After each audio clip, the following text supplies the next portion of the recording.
Hi, my name is 𝗳𝗵𝘆𝗶. Today I will share with you a couple of effective ways that my team comes out from the back, from goal kicks specifically.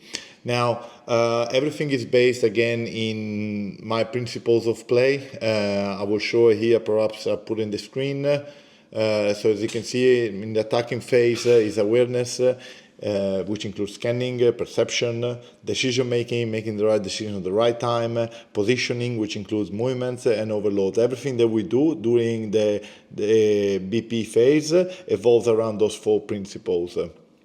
Now let me open the video there I'm going to go through with you today.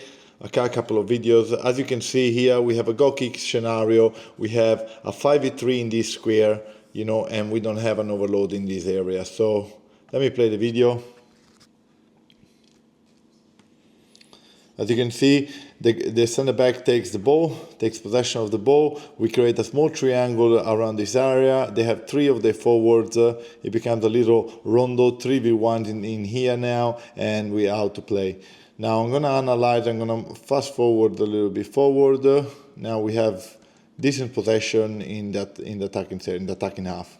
Now free kick, and let's look a little bit more closer. So goalkeeper always stays in the middle. Our goalkeeper will be the next, will be like a bounce passer, or will be a free player when the opposition comes and presses with number. In this case, we are extremely disappointed that only 3 players came to press us.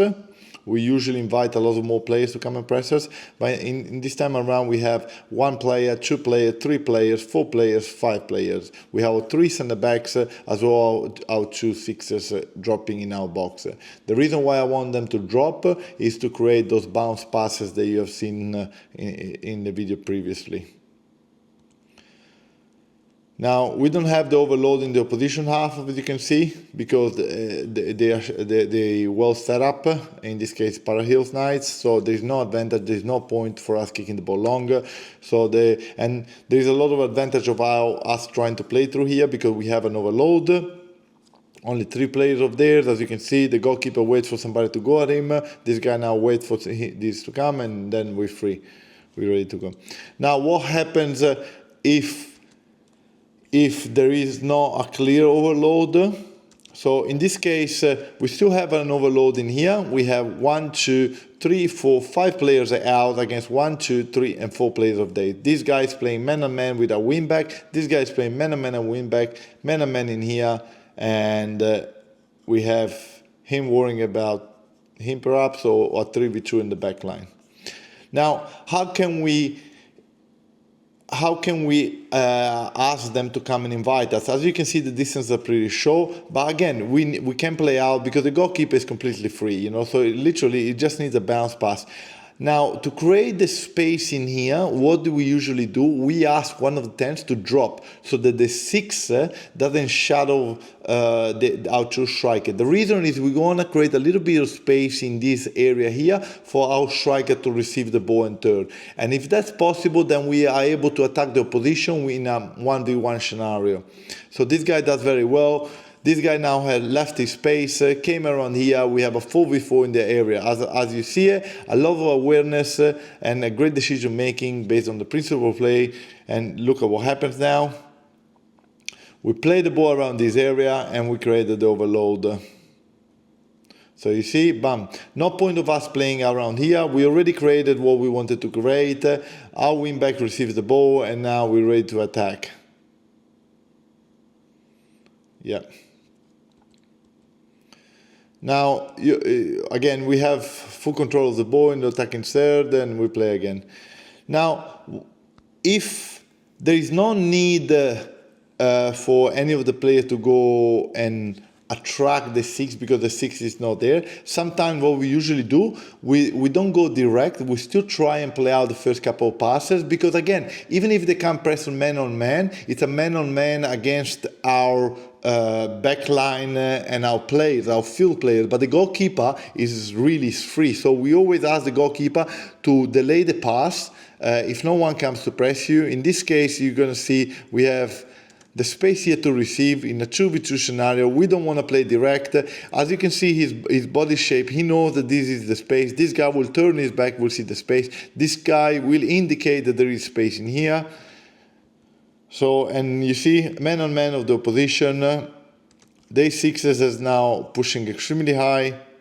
As you can see, he sees the pass there. He can't play it right now. Now him again. He's relaxed on the ball. He's inviting pressure. He receives the ball. Now man on man, man on man, man on man. As you can see everywhere, man on man.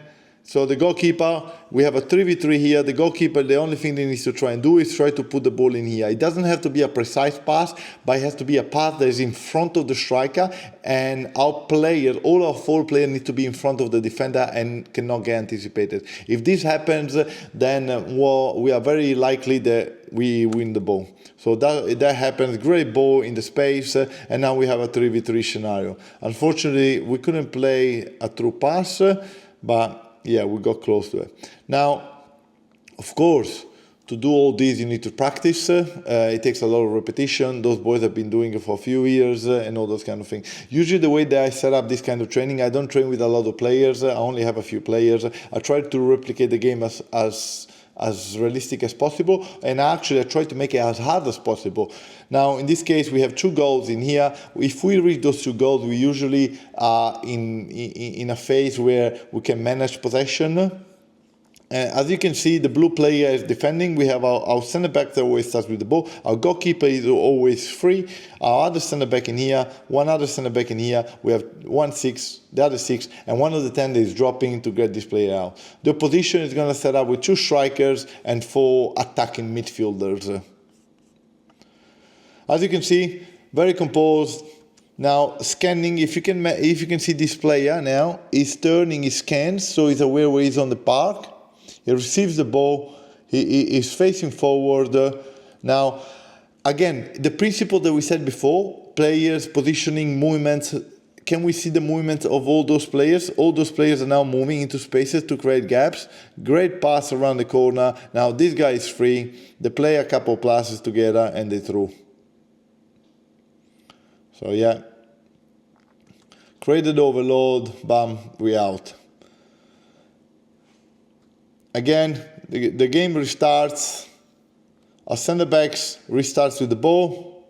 Now this time plays the goalkeeper. As you can see, the goalkeeper doesn't rush to play this pass, because if he rushes to play this pass, this guy can go and press, or this guy can go and press. He waits for a pass, or if he looks for a better option. In this case, he's looking for a forward option because there is the space in here, as we show in the other 2 clips. He waits, great ball in there, great touch by this player. He comes out because he can't play forward. We restart the play, but again, once again, we wait for the passes. This guy is free in here. He scans. You can see he's scanning his awareness. He scans where the player is. He takes a touch inside because he knows that he can turn. Again, body shape of this guy, absolutely amazing. Face forward.